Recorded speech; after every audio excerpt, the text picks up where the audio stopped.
Okay, let's talk about this. Think back to your school days. That building, all those rooms.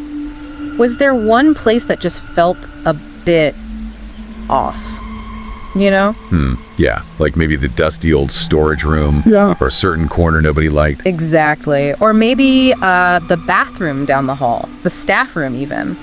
Or, and this is where today's story takes us, maybe the music room. Oh, music rooms can definitely have an atmosphere. All that concentrated energy, the history maybe, especially in older schools. Totally. And we've got a specific story today, not just general spooky vibes. This comes straight from a listener about their experience in the music room of this big, pretty famous school in northeast Thailand. Right, a personal account. Those are always fascinating. It really is. So our mission today is basically to just tell this story, walk through what happened. It's centered around the school's Pong Lang music band. Pong Lang, that's the traditional Thai folk music, right? Yeah. With the wooden xylophone thing that hangs. That's the one. Our listener, Aneta Timta, was in P.5, so like 5th grade and part of this band. And for them, the music room wasn't just a room, it was everything. Because of competitions, I guess. Intense practice. You got it. They were prepping for this big competition in a place called Brongkan. So practice was relentless, often going till 8, even 9 p.m. They basically lived there. Right, cleaning it, Yeah. practicing, constantly surrounded by those instruments in that single space. Yeah. Late at night. Sets the scene, doesn't it?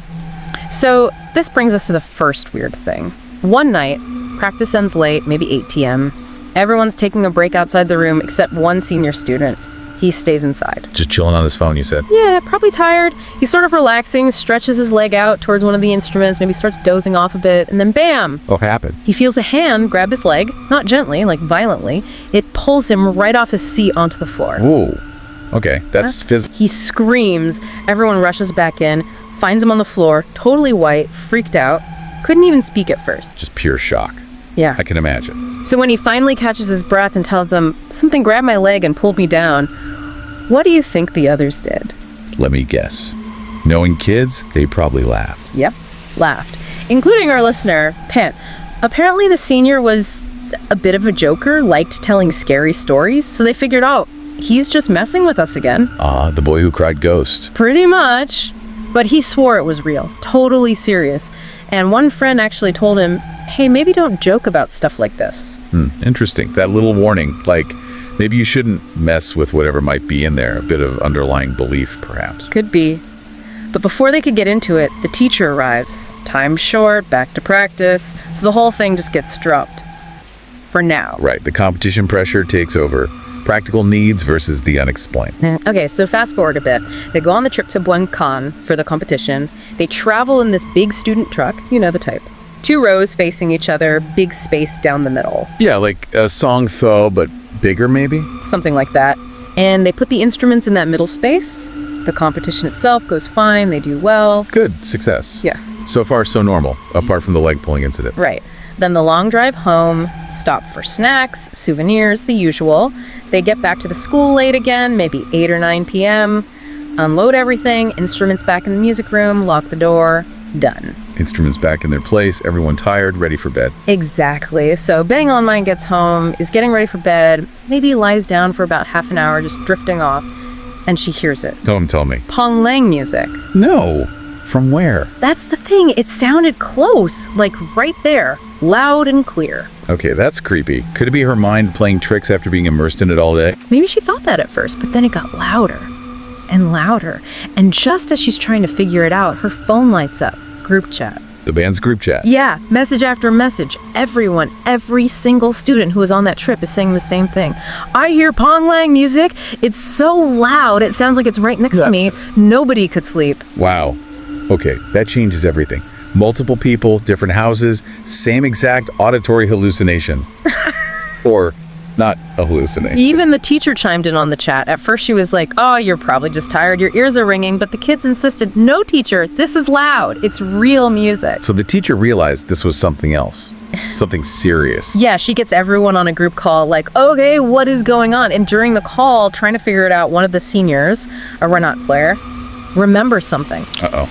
What did they remember? Loading the truck, that central aisle where they put the instruments, it was crowded. They had put a big Pong Lang instrument case right there in the walkway. And this student needing to get past, just stepped over it. Didn't think anything of it. Stepped over the instrument. Yeah. In Thai culture, especially with traditional respected things like musical instruments, Like geeky. that's a big no-no, right? Disrespectful to the spirit or the teacher within the instrument. Exactly. It's seen as highly disrespectful. And the teacher's reaction on the call, instant alarm. She tells everyone, we have to go back right now. Go back to the school and apologize. She actually said they won't survive the night if they don't. Won't survive the night. That's the extreme. It shows how deeply held that belief is, the potential danger they felt they were in. Totally. So the teacher drives around in the dead of night picking up all the students. They all get back to the school around 1 a.m. Imagine that scene. Yeah. A bunch of terrified kids and their teacher, middle of the night, going back to apologize to musical instruments. They gather outside the music room door. Teacher unlocks it. And as the door opens, whoosh, a strong gust of wind blows out of the room. But the windows were closed, right? Yeah. It was locked up. Yep, locked, closed room. This gust of wind comes out. Everyone freaks out even more. I bet. Another physical manifestation. Yeah. Chilling. But the teacher kept it together. She led them in performing a ritual apology, asking forgiveness from the teachers, the masters, the spirits associated with the instruments, specifically for stepping over the box. They chanted apologies, and they all stayed there together in the music room until morning came. A collective act of atonement. Staying together for safety, maybe? And to show respect. Seems like it. And the next morning, the teacher went and bought proper offerings, fruit, incense, candles, and did another more formal apology ritual, just to be sure. Covering all the bases. Yeah. Making sure peace was restored. You'd think that would settle it. But Tenental says, even after the apologies, the students were terrified of the room. They wouldn't go in, not even to do their usual cleaning. Avoided it completely until the last day of exams. The fear stuck around. The experience left a deep mark, even if they believed the ritual worked. Eventually, on that last exam day, they kind of had to face it. They talked about needing to practice again soon, so they decided, okay, let's try going back. The apology should have worked. Right. A tentative return, hoping it was all over. So the story jumps ahead a little. Teletone is now in P6 next school year. Band practice is back on, preparing for another competition, this one in Konkeen. Things seem to have gone back to normal. Routine established again.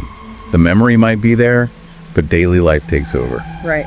Then one afternoon, the teacher has to leave early for a meeting. So it's just that her male friend from the band, his little sibling, and an older student who was just there waiting for his own sibling. They're all hanging out near the music room.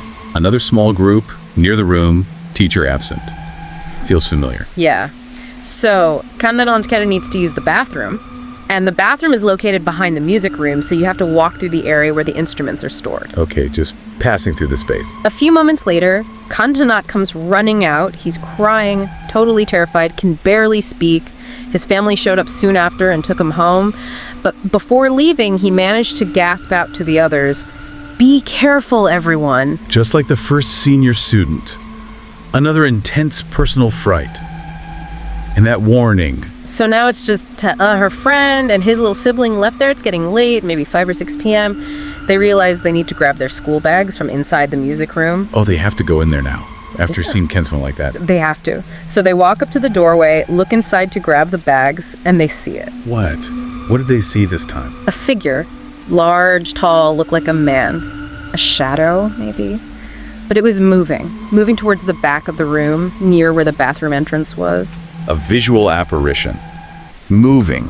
Okay, that's definitely escalated from feelings and sounds. They just froze. Right there in the doorway, pure fear. Couldn't move, couldn't go in. Paralyzed. I can only imagine seeing something like that. Totally stuck. So, too scared to go in themselves, they backed away, went towards the main school entrance area to wait.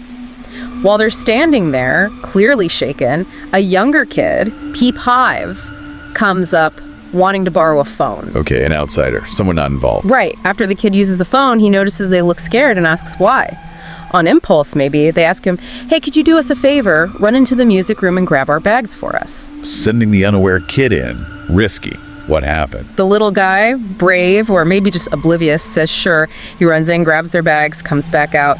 As P-Poon's friend is putting the key in the lock to secure the door, they all had keys. The little P.5 kid asks him, completely casually, Yeah. "Brother, you're locking the room. Won't the man inside come out?" Oh my God. He saw him too. The younger kid saw the figure. Yes.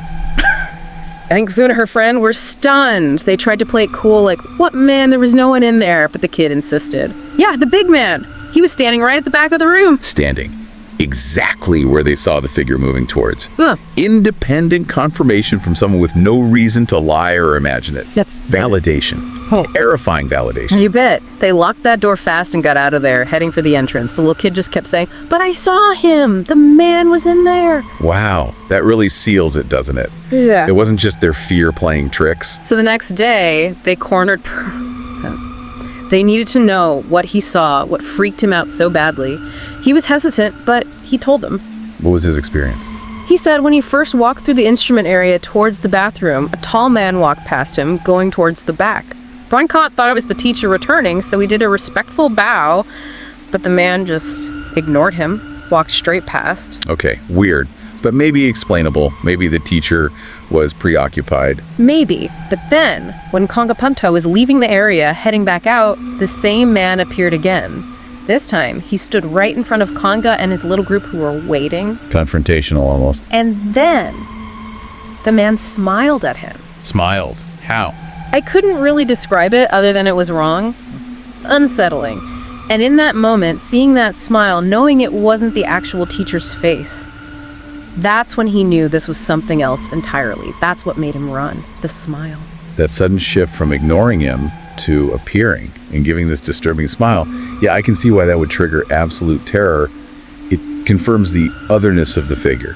So a presence that could interact physically, be heard by many, and be seen by several people, including a neutral child. And according to Daily, after that second cluster of events, things went quiet again. No more incidents. That's what she said. Nothing else strange happened related to the music room after that during her time there. It's like there were these flare-ups, maybe triggered by the disrespect, and then later by, well, who knows why it showed itself again. And it all comes back to that core belief Kangaro Kanman mentioned, the one common among Thai musicians.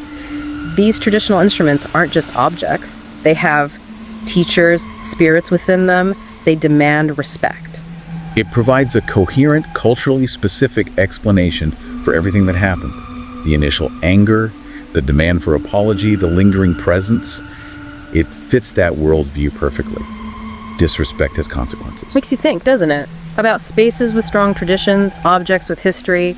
Do they carry something? An energy, a presence? It certainly pushes us to consider that maybe sometimes unintentional disrespect, even just stepping over something without thinking, could have ripples we don't understand.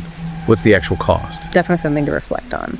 Well, that's the story from the Haunted Music Room. Pretty intense stuff. Truly unsettling when you visualize it all happening. Absolutely.